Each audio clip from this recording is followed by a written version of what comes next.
Once upon a time, there was a very old fisherman who had a wife and 3 daughters.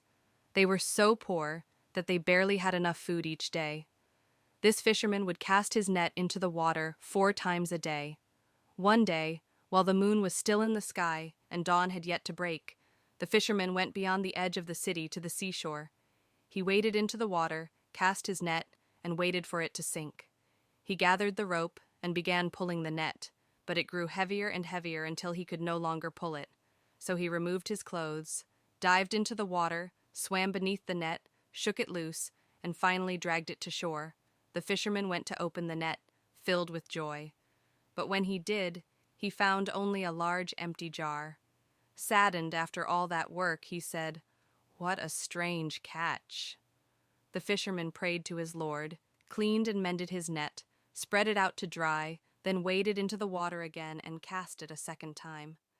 The net snagged once more, and he had to dive in to free it. When he dragged it to shore and looked inside, tears filled his eyes. The net held only a rotten wooden plank. "This is the strangest day my eyes have ever seen," he cried. He spread his net to dry once more and prayed again. When it dried, he cast it a third time and waited for it to sink. But when he raised it this time, it contained nothing but rocks and broken bottles. He began to weep at his bad luck. Lifting his eyes to the heavens, he said, "Oh my God, you know that I cast my net only 4 times a day. I have already cast it 3 times, and only one chance remains. Let the sea favor me, oh my God." The fisherman cast his net a fourth time and watched it sink. But when he pulled it, it did not move.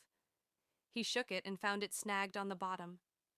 Again he dove in, working for a long time to free it, then dragged it to the shore. Something heavy was inside. When he opened it, he saw a copper jar sealed with a stopper. The fisherman rejoiced and said to himself, "I will sell it at the market. Surely it is worth a great sum of money."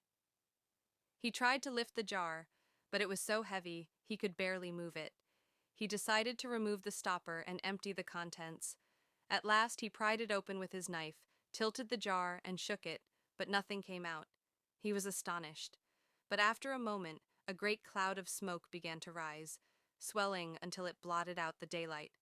The smoke continued pouring from the jar, then gathered and took shape until a genie appeared before him, its feet on the ground and its head reaching the clouds. Its head looked like a fortress, its mouth like a cave, and its teeth like mighty fangs. When the fisherman saw it, he trembled with fear, his jaw stopped moving, and his mouth went dry. The fisherman asked the genie, "Oh, genie, why are you in this jar?" The genie replied, "Rejoice." The fisherman asked, "And why should I rejoice?" The genie said, "Rejoice, for you are about to be killed."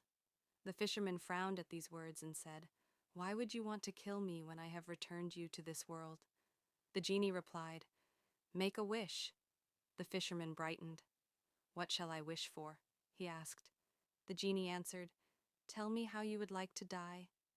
The fisherman said, "Is this my reward for freeing you from the jar?" The genie replied, "Listen to my story, fisherman. I angered God, so he placed me in this copper jar, sealed it tightly, and cast me into the sea.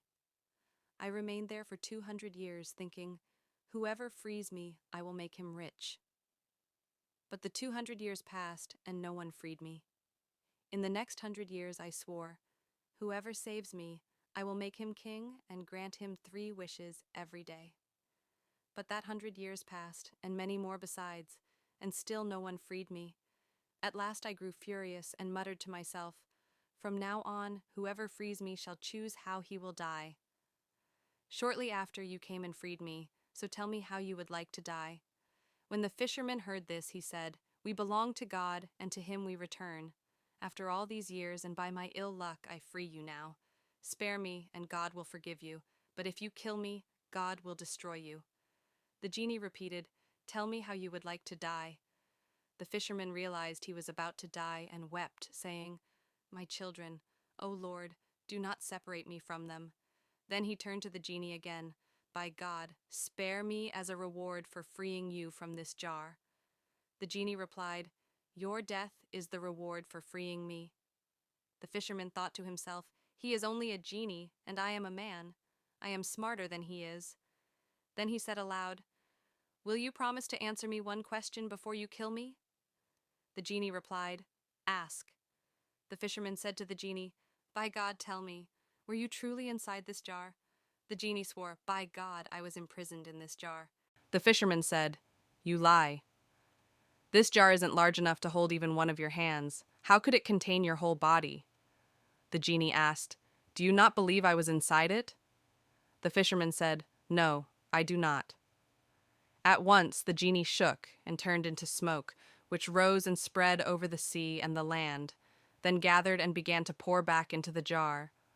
When the smoke vanished, the genie shouted from inside, "O fisherman, do you believe me now?"